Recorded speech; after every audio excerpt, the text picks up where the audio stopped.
오늘 본문 우리 요한일서 우리 3장 우리 21절부터 우리 22절 말씀을 중심으로 우리 담대하게 기도하라 하는 제목으로 함께 은혜를 나누면 좋겠습니다.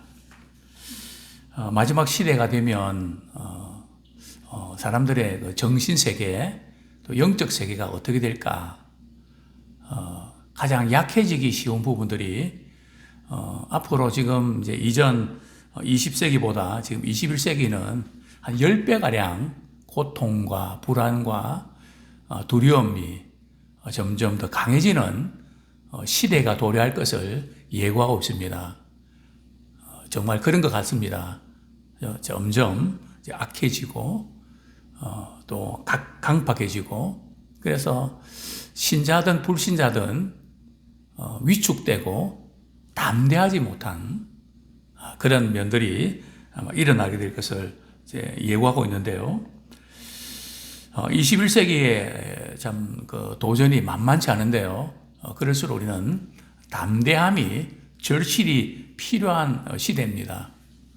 왜냐하면 마지막 시대에 이제 고통이 증가하거든요. 신경 써야 될 것이 훨씬 많고 점점 불안하고 두려워지는 이런 시대에 어떻게 우리가 대처할 수 있을까 하는 용기와 담대함이 절실히 요청된다고 볼 수 있죠. 그런데 요한 1서에는 담대함이라는 단어가 4번 나타나거든요. 2번은 마지막 심판 때에 우리 주님 다시 오실 때에 담대해지는데 되게 위축당하고 좌절감을 갖고 이런 시대가 온다는 거죠. 우리 성경 구절 우리 한번 보겠습니다. 요한 1서 2장 28절 요한 1서 2장 28절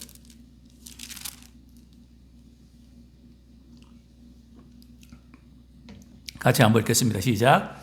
자녀들아 이제 그의 안에 거하라.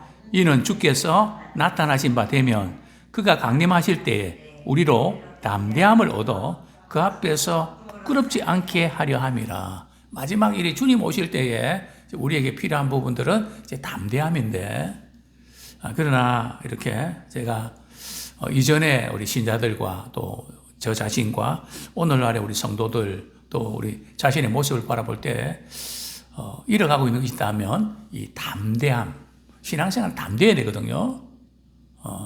자, 두 번째로 요한 1서 4장 17절 요한 1서 4장 17절 우리 같이 읽겠습니다. 시작. 이로써 사랑이 우리에게 온전히 이루어진 것은 우리로 심판날에 담대함을 가지게 하려 함이니 주께서 그러하신 것 같이 우리도 이 세상에서 그러하니라. 우리 주님 다시 오실 때, 즉 심판 그날에 담대함을 가져야 되는데 그렇지 못한 그들이 많이 있는데요. 요한 1서에는 이제 2번은 심판에 대해서 담대함을 이렇게 언급하고 있고요. 2번은 기도에 대해서 담대함을 강조하고 있습니다. 우리 요한일서 3장 우리 21절 우리 한번 같이 읽겠습니다. 시작. 사랑하는 자들아 만일 우리 마음이 우리를 책망할 것이 없으면 하나님 앞에서 담대함을 얻고 기도하는 데 있어서 바로 이제 22절에 보면 기도 문제 연결되어 있거든요. 기도와 관련돼서 담대해야 된다. 뻗어나가는 정도로 참 담대하게 기도해야 되는데 위축되는 기도를 하기 쉬운데요. 자, 5장 14절 5장 14절 시작.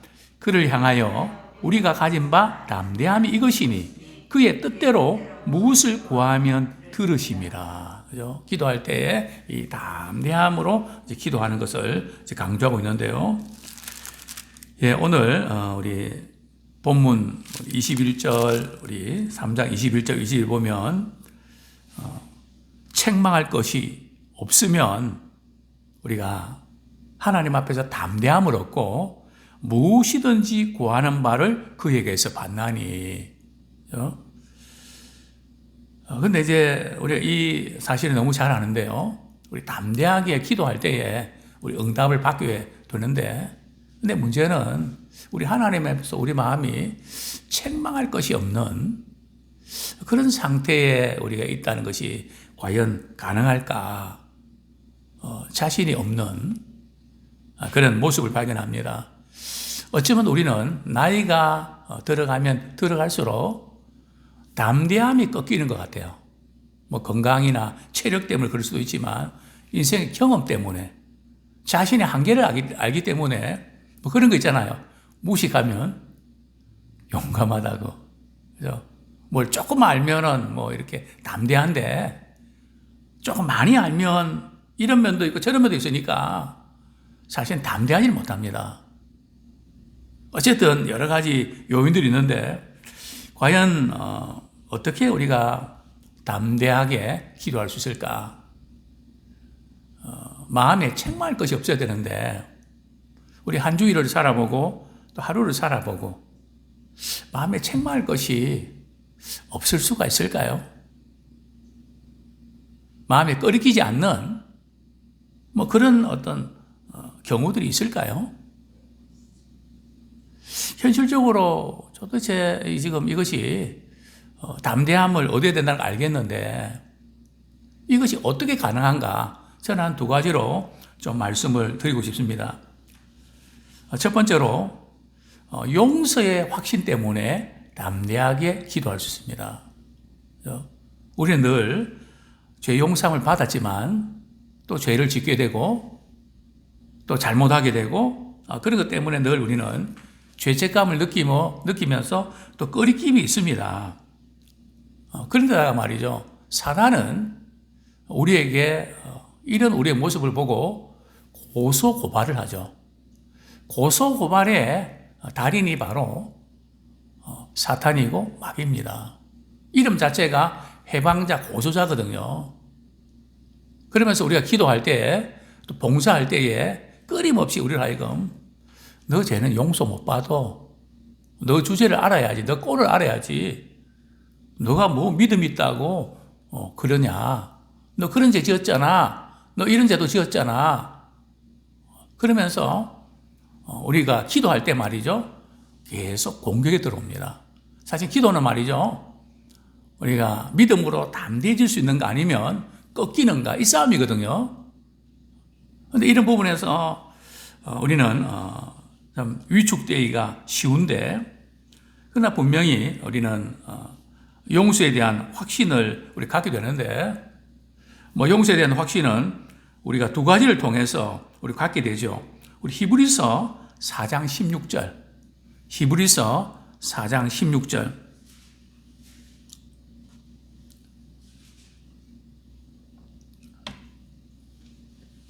같이 읽겠습니다. 시작. 그러므로 우리는 긍휼하심을 받고 때를 따라 돕는 은혜를 얻기 위하여 은혜의 보좌 앞에 담대히 나갈 것이니라. 바로 이제 히브리서 4장 또 앞부분에 보면 이 긍휼하심을 받고 이 사건은 말이죠. 예수님께서 단번에 우리의 죄를 위해서 십자가에 못 박혀 주심으로 우리를 이렇게 영원한 속죄를 단번에 이루셨죠. 그죠? 죄사함의 은혜를 우리에게 주셨죠. 즉 용서에 대한 확신을 주신 것입니다. 그래서 사단이 우리에게 끊임없이 우리의 어떤 연약함과 우리의 부족함을 가지고 우리를 이렇게 공격해 올 때에 거기에 맞장구를 치면 안 되고요. 그때마다 그래 내가 과거에 그런 거 맞아. 그러나 예수님이 나의 죄를 담당하시기 위해서 십자가 지심으로 우리의 모든 죄를 그분이 다 담당하셨어. 그래서 그 죄는 깨끗하게 용서 받은 거라고. 그리고 마침표를 딱 찍어야지. 내가 정말 용서 받았나? 아직도 용서를 덜 받은 것 같은데? 뭐 이런 식으로 하게 되면 말린단 말이죠. 그래서 우리는 하나님의 은혜 보좌 앞에 담대히 나갈 수 있는 것은 예수 그리스도의 이름으로 우리가 죄 용서함을 받았다고 하는 그 확신으로 담대히 나갈 수 있습니다.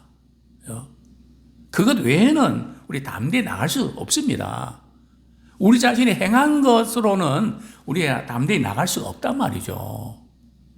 우리 행한 것으로 담대히 나갈 수 있다면 예수님이 십자가에 못 박이실 필요가 없었던 거죠.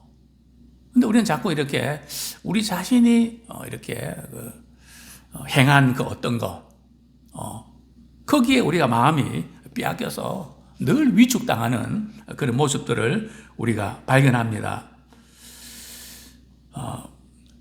또한 우리는 예수 믿기 전에는 그랬는데 예수 믿고 난 이후에 지은 죄에 대해서는 내가 용서가 안 되고 주님이 용서해 주실까는 퀘션 마크가 있습니다. 예수 믿기 이전에 지은 죄에 대해서는 주님이 다 용서해 준다는 사실을 대부분의 사람이 믿고 있는데 예수 믿고 난 이후에 신앙생활하면서 교회 생활하면서 또 이런저런 것 때문에 죄를 짓고 실수하거든요.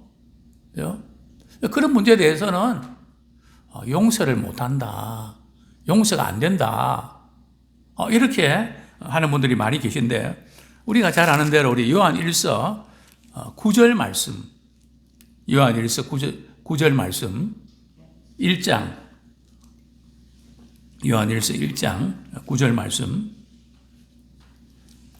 같이 한번 읽겠습니다. 시작. 만일 우리가 우리 죄를 자백하면 그는 미쁘시고 의로우사 우리 죄를 사하시며 우리를 모든 불의에서 깨끗하게 하실 것이요. 그죠? 예수 믿고 난 이후에도 우리는 연약해서 죄를 짓곤 합니다. 그래서 우리는 그 모든 죄는 우리 주님 앞에 토설하죠. 제가 이런 죄를 지었습니다. 예수님의 피로 깨끗하게 사함을 받기 원합니다. 회개할 때에 우리를 모든 불의에서, 여기서는 뭐 어떤 것은 되고 그건 죄의 어떤 경중에 따라서 되기도 안 되기도 그게 아니라 모든 불의에서 깨끗함을 얻게 해주신다.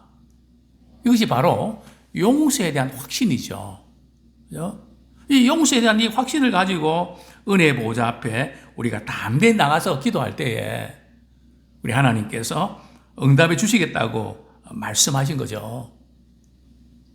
그리고 우리는 만약 우리 자신의 노력이나 우리의 능력으로 또 우리의 마음이 뭐 그냥 나는 아무런 꺼리낌도 없이 그냥 자신만만해. 나 뭐 이렇게 이번 한 주 동안 정말 나 잘했어. 별 문제 없어. 그렇다면 우리의 이름으로 기도해야 되죠. 근데 예수님께서는 누구의 이름으로 기도하라고 말씀하셨습니까? 예수님의 이름으로요. 왜? 왜냐하면 예수님의 피로 우리가 죄사함 받은 것이지 우리의 행한 그 어떤 거, 물론 우리 행한 그런 어떤 부분들이 아무런 뭐 이렇게 효과가 없다는 게 아니고요. 그죠? 주님의 용서에 대한 확신 때문에 우리가 반응하는 것이지 우리의 그 어떤 것에서 자격이나 공로나 그것을 찾아서 우리 담대해질 수 있는 게 아니라는 거죠. 뭐 간혹 우리가 이런 이야기 하지 않습니까? 아니 뭐 그냥 부부 싸움도 하고 자식은 속을 썩이고 이런 마음으로 교회 가서 기도한다고 하나님 뭐 들어주시겠나? 그죠? 자꾸 우리는 우리 자신에게서 뭔가 하나님께 나가는 것을 근거를 찾으려고 한단 말이죠. 그게 아니란 말이죠. 그럴수록 더 은혜의 보좌 앞에 담에 나가서 주님의 위로하심과 은혜를 힘입어야죠. 근데 늘 우리는 이런 영적인 공격들을 우리가 받게 되는데요. 자, 그런데 이 분명한 것은 우리는 참 도저히 용서받을 수 없는 죄를 예수님의 십자가 사건 또 생명을 내주시면서까지 우리의 죄를 용서해 주셨잖아요. 자, 그렇다면 우리도 주님의 용서를 우리가 힘입어서 우리 다른 사람을 용서할 때에 담대한 기도를 할 수 있는 겁니다. 그죠? 용서의 그 확신에 대한 근거는 십자가에 대한 용서, 그것이 근거가 되고요. 또한 우리는 그 용서받은 자로서 또 내게 참 잘못한 사람들을 용서해주는 그 용서는 그 사람이 나한테 어떻게 했는가, 내가 그 사람이 어떻게 했는가에 근거를 찾는 것이 아니라 주님이 나를 어떻게 용서해 주셨지 그 방식대로 그냥 용서해 주는 거죠. 그죠? 그럴 때에 우리가 담대한 기도를 할 수 있다는 거죠. 그 고든 케일 맥도날드의 마음과 마음이 이어질 때라는 책에 보면 이제 이런 내용이 나오는데요. 누군가를 용서할 때 당신은 담대하게 기도할 수 있습니다. 과거에 받은 상처 때문에 부모를 용서하지 못하는 사람들과 지나간 문제를 가지고 몇 년이고 상대를 용납하지 않는 부부들에게서 우리는 그들이 안고 살아가는 고통을 보곤 합니다. 해결되지 않은 관계에 무거운 짐에 눌려 신뢰와 믿음은 깎여가고 자유와 기쁨은 사라지고 맙니다. 그러나 용서가 있는 곳에는 자유가 뒤따릅니다. 우리는 인간이 하나님께 가장 가까워지는 때는 바로 자비를 주고받는, 용서를 주고받는 과정에 있을 때라고 자신 있게 말할 수 있습니다. 십자가의 용서와 또 그 용서받은 우리가 또 주변에 다른 사람 용서해 줄 때, 그때 또 우리가 담대하게 기도할 수 있다는 거죠. 자, 두 번째로, 이미 먼저 한번 읽고 제가 지나가겠습니다. 이미 커다란 용서를 받은 사람들, 우리는 상대방을 용서해 주기에 앞서 이미 커다란 용서를 받은 사람들이라는 사실을 기억해야 합니다. 큰 은혜를 입은 사람이 이를 잊지 않을 때 상대에게 다시 은혜를 베풀 수 있는 것입니다. 십자가의 그 큰 용서의 은혜를 기억할 때에 다른 사람에게도 용서할 수 있도록 용서할 수 있게 된다는 거죠. 역으로 우리가 이 용서가 안 된다 그러면 십자가의 용서의 은혜를 잊어버리고 있다는 거죠. 자, 두 번째, 사랑의 확신 때문에 담대하게 기도할 수 있습니다. 자, 우리 22절, 23절 우리 같이 한번 읽겠습니다. 요한일서 3장 22절, 23절 시작. 무엇이든지 구하는 바를 그에게서 받나니 이는 우리가 그의 계명을 지키고 그 앞에서 기뻐하시는 것을 행함이라. 그의 계명은 이것이니 곧 그 아들 예수 그리스도의 이름을 믿고 그가 우리에게 주신 계명대로 서로 사랑할 것이니라. 그죠? 우리 마음이 우리를 책망할 것이 없으면 하나님 앞에서 담대함을 얻고, 그죠? 우리가 어떻게 하나님 앞에 담대함을 얻을 수 있을까요? 우리가 예수를 믿고 하나님의 자녀가 되었잖아요. 하나님의 크신 사랑을 받았잖아요. 그죠? 하나님의 큰 사랑을 받아서 우리가 자녀가 됐잖아요. 그 자녀의 확신, 사랑의 확신, 그죠? 이것 때문에 우리는 담대해질 수 있다는 거죠. 우리 아이들은 뭐 필요한 거 있으면 부끄러워할 줄도 모르고 담대하게 부모님께 달라고 합니다. 왜요? 뭐 잘한 것이 있었어요? 성적이 좋아서요? 상을 많이 타서요? 그렇지 않습니다.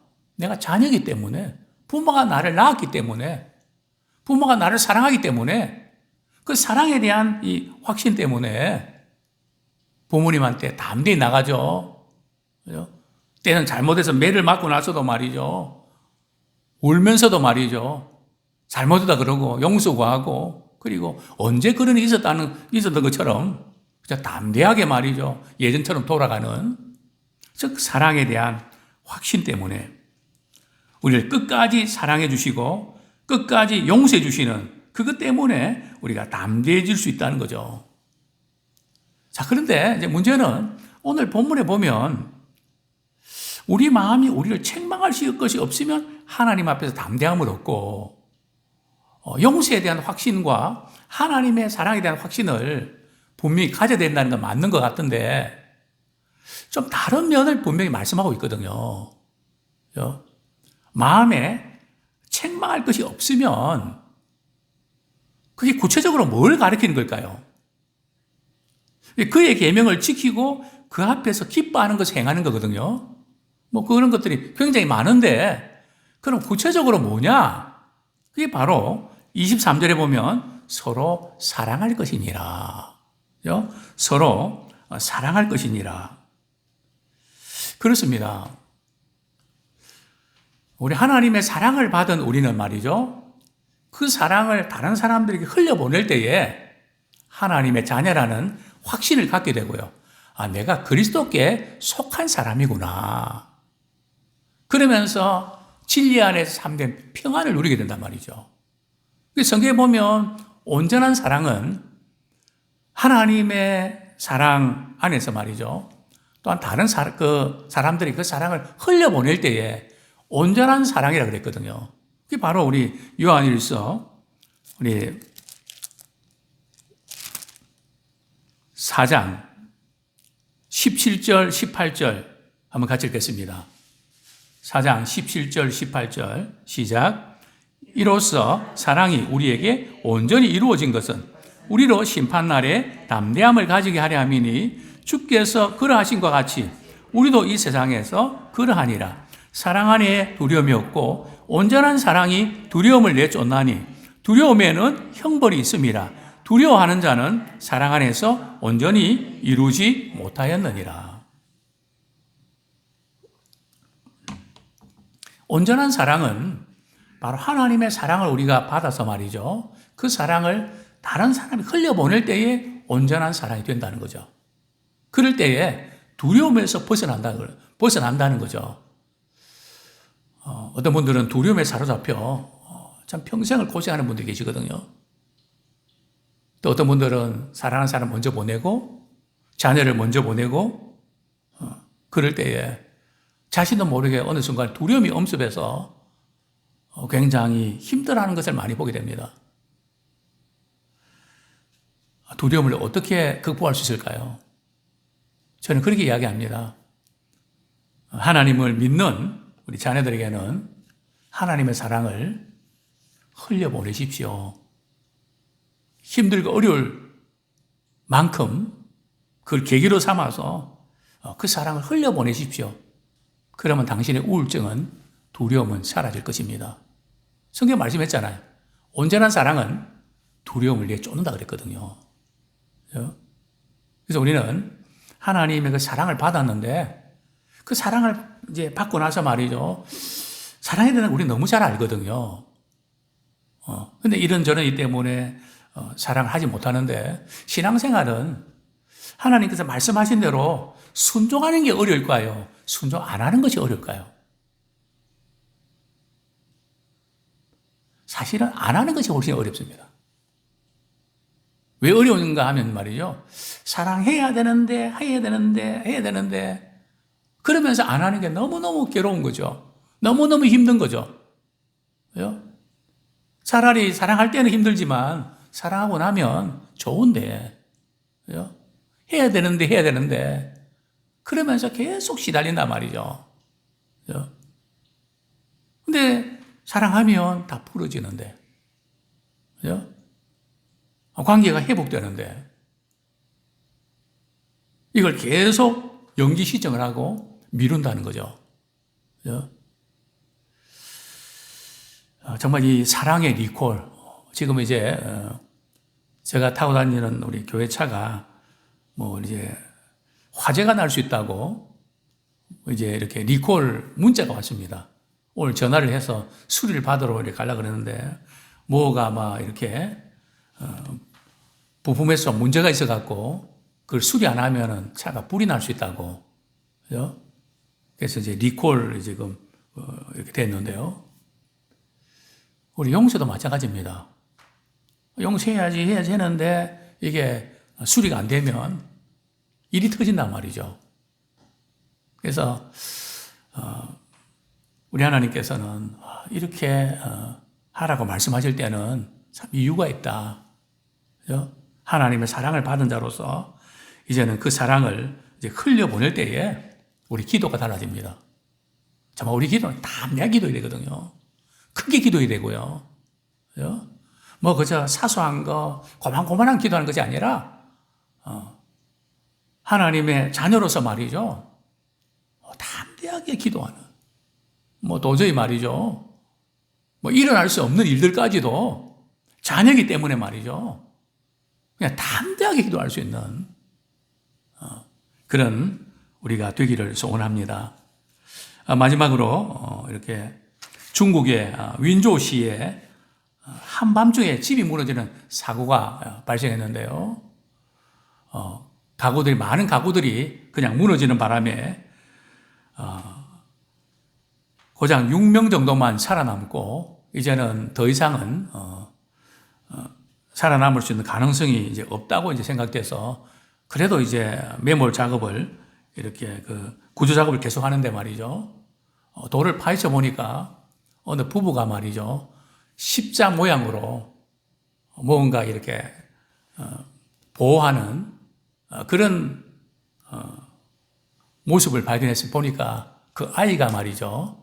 이렇게 있는데 부모가 이 십자 모양으로 이렇게 보호했기 때문에 다른 어떤 돌이나 이런 것에서 이렇게 다치지 않고 생존했다고 하는 그런 이야기를 들었습니다.